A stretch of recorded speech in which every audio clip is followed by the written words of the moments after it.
तो जानकारी आ रही है, संयुक्त राष्ट्र महासभा की बैठक शुरू हो गई है। साउथ सुडान के राष्ट्रपति साल्वा किर इस वक्त अपना भाषण दे रहे हैं। उसके बाद बुरुंडी के प्रीमियर को भाषण देना है और उसके बाद भारत के प्रधानमंत्री नरेंद्र मोदी,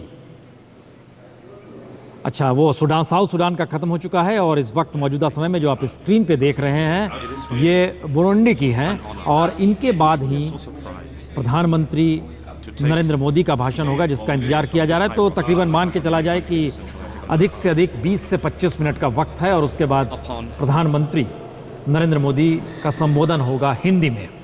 समित पात्रा जी, इस बात का जिक्र लगातार है, राइट टू रिप्लाई का मतलब क्या है और अगर कोई मतलब है तो उसको किस रूप में कहा जाएगा? देखिए, पहला विषय तो यह है कि प्रधानमंत्री हमारे क्या बोलेंगे, चंद मिनटों का विषय है तो धीरज रखना चाहिए, सुन ही लेंगे। मैं तो प्रीएम्प्ट नहीं करना चाहूँगा कि हमारे प्रधानमंत्री क्या कहेंगे, मगर एमईए ने जिस प्रकार से कहा है कि राइट टू रिप्लाई का इस्तेमाल किया जाएगा, मुझे लगता है ये टेक्निकल टर्म्स हैं, ये समझने में एक्सपर्ट्स बैठे हैं, मगर अभिषेक सिंह जो कि हमारे प्रथम सेक्रेटरी सचिव हैं संयुक्त राष्ट्र में, उन्होंने रिप्लाई दिया है और बहुत स्पष्ट रूप से कहा है कि लोकतंत्र के अंतर्गत ही जम्मू कश्मीर के लोग बड़ी खुशहाली के साथ हिंदुस्तान के साथ रह रहे हैं और भड़काने की कोशिश ना करे पाकिस्तान। तो ये एक तरह से रिप्लाई बहुत पुरजोर तरीके से संयुक्त राष्ट्र के पटल पे हमारे सचिव ने दे दिया है। बाकी जो अगर मुझसे आप पूछेंगे ब्रॉडली प्राइम मिनिस्टर क्या कहेंगे, तो मैं तो जो महसूस करता हूं कि देखिए 1893 में आज ही के दिन विवेकानंद जी ने ब्रदर्स एंड सिस्टर्स कह के एक बहुत बड़ा इतिहास कायम किया था, रचा था। और आज कहीं ना कहीं नरेंद्र मोदी जी जो कि विवेकानंद को अपना आदर्श मानते हैं, बहुत उनसे इंस्पिरेशन भी ड्रॉ करते हैं, उसी इंस्पिरेशन को आगे बढ़ाते हुए एक ईस्ट और वेस्ट के बीच सेतु बनाने के भरसक प्रयास करेंगे और सक्सेसफुल भी होंगे।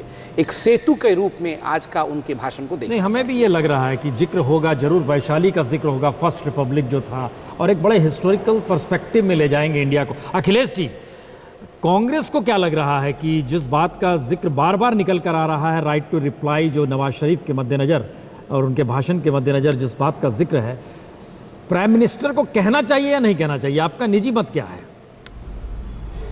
नहीं, अब वो जाने उन्हें कहना चाहिए नहीं कहना चाहिए, लेकिन अगर हम बहुत ज्यादा उस पर जाएंगे तो उनके प्लानिंग में हम ट्रैप हो जाएंगे। हमारा व्यक्तिगत मानना ही है, क्योंकि अभी मैं आपके चैनल पर पहले भी बोल रहा था कि पाकिस्तान का इंटरनल डिमांड होती है, जब प्रॉब्लम्स होती है कि आप बाहर या पड़ोसी राष्ट्रों से इस तरह की थ्रेट या इस तरह की बात करते रहो इंटरनली अपने आप को सेफ रखने के लिए। तो वो पाकिस्तान का राष्ट्रपति जब इंटरनली अनसेफ होता है तो इस तरह की बातें करता है पॉलिटिकली। तो हमारा बड़ा हमारे लिए दुनिया हमारी है, हमारी दुनिया में एक साख है, हमारी विश्वसनीयता है, हमें अभी आगे जानना है। तो पाकिस्तान से हमारा किसी प्रकार का कोई मुकाबला नहीं है।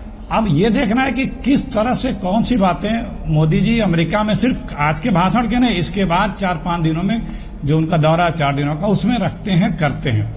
और वो ज्यादा हम लोगों को इंतजार है उसको देखने का, क्योंकि बहुत से ऐसे इशूज हैं जिस इशूज पे वो किस तरह से अपनी बात, हिंदुस्तान की बात को रखते हैं और कितना आगे बढ़ते हैं। क्योंकि जाने के पहले अमेरिका की जो केमिकल लॉबी है वो अब उसके दवाओं को एक गिफ्ट दिया उन्होंने, तो जो इम्पीचमेंट करने की सब स्टेप उठाते रहते हैं, वो हमें वॉच करना है। कम वक्त बचा है, बहुत कम वक्त बचा है अखिलेश जी, हम आपको रोक रहे हैं क्योंकि सबकी प्रतिक्रिया ले लें, क्योंकि सबकी प्रतिक्रिया लेते लेते उनका भाषण शुरू हो जाएगा।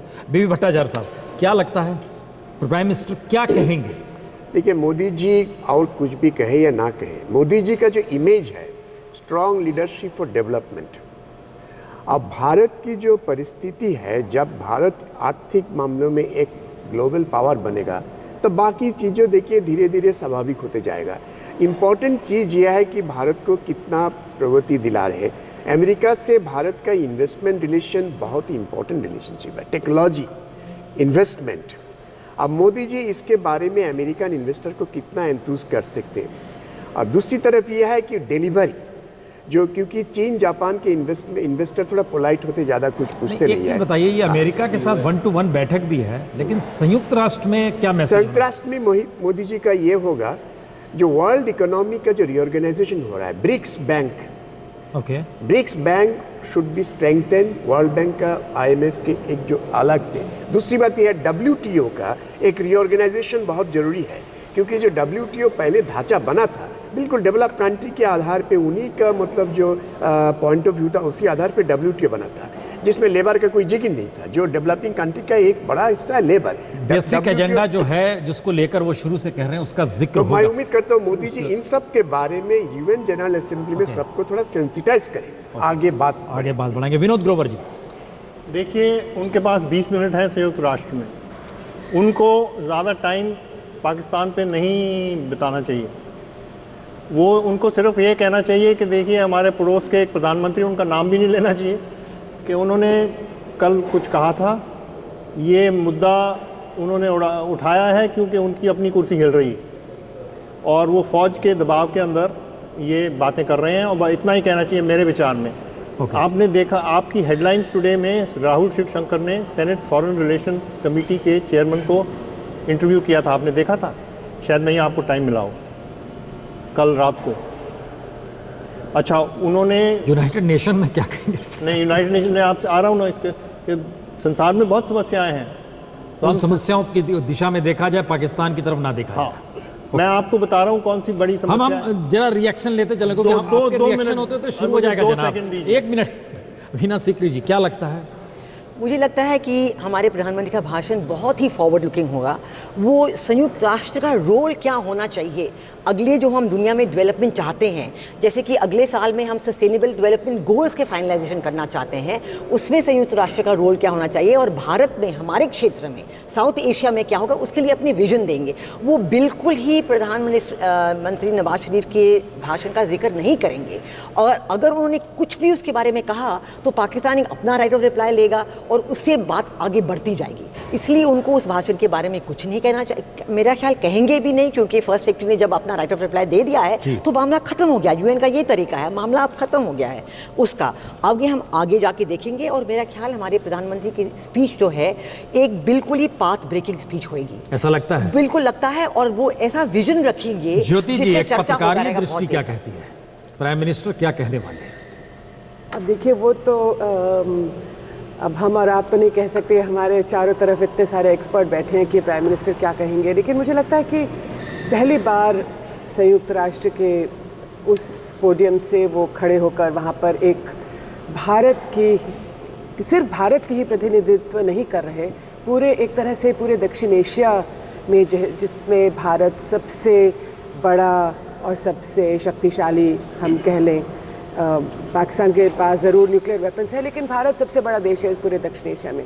तो मुझे लगता है कि भारत को इस पूरे रीजन का एक लीडरशिप रोल जो है दुनिया के सामने रखना चाहिए, जो कुछ सालों से थोड़ा सा जो कमज़ोर लग रहा है। Leadership, economic aspect, Swami Vivekananda. Rakesh ji, देखिए, मुझे लगता है कि चूँकि पाकिस्तान ने जनमत का मुद्दा उठाया है, जनमत संग्रह का मुद्दा उठाया है, और चूँकि पाकिस्तान, हम जितना भी उसको लाइटली ले लें, लेकिन वो एक अंतर्राष्ट्रीय मंच पर एक देश हमारे खिलाफ मुद्दा उठा रहा है, उसको पूरी तरह से उपेक्षा भारत का प्रधानमंत्री नहीं करेगा। पाकिस्तान को लताड़ेंगे, दूसरे रूप में लताड़ेंगे। एक, लेकिन प्रधानमंत्री के स्पीच में 3 बातों की मुझे संभावना लगती है जो होनी चाहिए। संभावना है, पहली को वैश्वीकरण को फिर से पुनर्परिभाषित करेंगे कि वैश्वीकरण जो चल रहा है उसमें एक सांस्कृतिक कंटेंट क्या है। जो मोदी जी का भाषण आपने सुना होगा कि आइडिया ऑफ इंडिया, उसके बहुत सी बातें सांकेतिक रूप में हो रहेंगी। दूसरी बात, 9/11 का पैग लेकर वह आतंकवाद के मुद्दों पर विश्व में एकता की बात करेंगे और आतंकवाद से लड़ने की एक अपील करेंगे, जो एक स्टेट्समैन की अपील होगी। तीसरी बात जो उनमें होगी, विकास की बात करने की जगह वो गरीबी हटाने की बात करेंगे, जो विश्व में व्याप्त गरीबी है। इस ग्लोबलाइजेशन के बाद जो गरीबी और असमानता बढ़ी है, इन 3 बातें प्रधानमंत्री के स्पीच में होने की मुझे संभावना लगती है। इस नब्ज को मल्होत्रा जी प्राइम मिनिस्टर पकड़ेंगे, या फिर उस सामरिक और वैश्विक तरीके से जिसका जिक्र बार बार हो रहा है कि एक ग्लोबल लीडर के तौर पर भी प्राइम मिनिस्टर समझना चाह रहे हैं अपने आप को कि क्यों नहीं भारत उस रूप में सामने आ सकता है, और उसी दृष्टि से अमेरिका में अपनी बात को रखें। संयुक्त राष्ट्र न सिर्फ प्रधानमंत्री, भारत भी एक लीडर बनना चाहता है और वो उसको रिप्रेजेंट कर रहे हैं प्रधानमंत्री। देखिए, 2 चीज़ें हैं जो अभी सबने कही, एक विकास, दूसरा आतंकवाद। और पाकिस्तान है या नहीं उसको छोड़ दीजिए, पाकिस्तान कर क्या रहा है? आतंकवाद को अपने आप से हटा के, जहां उस्माना बिन लादेन पकड़ा गया, उधर से हटा के आतंकवाद को एक अलग दिशा में ले जा रहा है कि एक कश्मीर का इशू उठा रहा है। तो आपने वापस लाना उसको कि आतंकवाद देशभक्त नहीं हो सकता, बिकॉज वो ये कह रहे हैं कि जो आतंकवाद भारत में हो रहा है वो उधर के देशभक्त हैं जो अपनी आज़ादी मांग रहे हैं, जो बिल्कुल बेवकूफ़ी वाली बात। आपने उसको वापस उस हिस्से में लाना कि ये एक्चुअल आतंकवाद है, देशभक्त वक्त तो ये सब बरगलाने वाली बात है। और आपने दूसरी विकास की बात करनी है कि अगर विकास होगा तो ये डिस्पैरिटी ख़त्म होंगी और सच में एक ग्लोबल विकास की बात करेंगे। नहीं, इस बात का जिक्र मुनी साहब एक चीज़ बताइए, हम देख रहे हैं दो चीज़ निकल कर एक नहीं आ रही है, एक राष्ट्रवाद, उसमें सांस्कृतिक छोंक जिसका जिक्र राकेश जी ने किया कि उसकी ज़रूरत है। इसका मतलब एक ये है कि जो भी हमारे यहाँ नेशनलिज्म की बात हो रही थी, डेवलपमेंट का प्रोसेस था, उसको नए तरीके से डिफाइन करने की स्थिति में प्राइम मिनिस्टर आने वाले हैं, जितना हम समझ पा रहे हैं संबित पात्रा जी और राकेश जी के जरिए, क्योंकि वह एजेंडा उनके माइंडसेट में कहीं है प्राइम मिनिस्टर के जहन में। वो बिल्कुल है, वो है और उसका जिक्र होगा, वो है, वो रिफ्लेक्ट करेगा कि देखिए हम आ गए हैं सत्ता हाँ, में। हाँ, वो यहाँ से जाने से पहले जो मेक इन इंडिया है उसमें राष्ट्रवाद भी है, विकासवाद भी है, इस तरह की बात ज़रूर आएगी। लेकिन उसके साथ ही साथ जो जनरल साहब कह रहे हैं टेररिज्म, क्योंकि ये यूनाइटेड नेशंस जनरल असेंबली का इस साल का एजेंडा है, तो हर जो भी बोलने वाला आता है उस एजेंडा को एम्फेसाइज करता है। और टेररिज्म को लेकर मोदी जी बिल्कुल पाकिस्तान को जोड़ सकते हैं, विकास को लेकर वो संस्कृति और राष्ट्रवाद को डॉक्टर जोड़ जी सकते क्या हैं। इस बात का जिक्र किया जा सकता है? देखिए, मोदी जी जहाँ भी गए हैं, चाहे नेपाल में गए हैं या अपने भारत में भाषण दिए हैं, वो कुछ ना कुछ ऐसा जुमला छोड़ते हैं जो लोगों के दिमाग में रह जाता है। अभी विदेश सचिव जो अमेरिका के आए थे वो भी कह रहे थे सबका साथ सबका विकास। तो अब यूएन में पहला उनको ग्लोबल फोरम है जहाँ मौका है कि वो दुनिया में अपनी छाप छोड़ने की कोशिश तो करें। मेरे को ये लगता है मिलेनियम डेवलपमेंट गोल्स 2015 में ख़त्म होने वाले हैं, तो ये अभी तक सेटिस्फैक्ट्री नहीं रहे, दुनिया ने कुछ तरक्की ज़्यादा नहीं की, तो वो एक नई अपनी सोच दे सकते हैं। क्लीन एनर्जी की वो बात करते हैं हर time, solar energy, wind energy और ये वो, उसका कुछ उदाहरण दे सकते हैं।